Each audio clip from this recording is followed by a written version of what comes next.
যে কোনো লড়াইয়ে, যে কোনো রাজনৈতিক প্রকল্পে, যে কোনো তাজদিদের প্রক্রিয়ায় সঠিক পলিসি থাকা, সঠিক স্ট্র্যাটেজি থাকা এবং শত্রুকে সঠিকভাবে চিহ্নিত করা অত্যন্ত গুরুত্বপূর্ণ। এটা ছাড়া কখনো আপনি সফল হতে পারবেন না। এটা জজবা দিয়ে করলে হবে না, এটা আবেগ দিয়ে করলে হবে না, এটা উইশফুল থিঙ্কিং দিয়ে করলে হবে না, অথবা হিকমার নামে সুবিধাবাদের মাধ্যমে এটা করলে হবে না।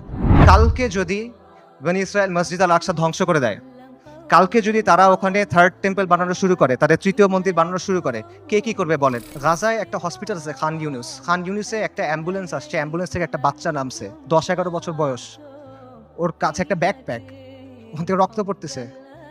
আল জাজিরা সাংবাদিক জিজ্ঞেস করছে যে এখানে তোমার এখান থেকে রক্ত পড়তেছে কেন, তোমার ব্যাগে কি? বলছে আমার ভাই।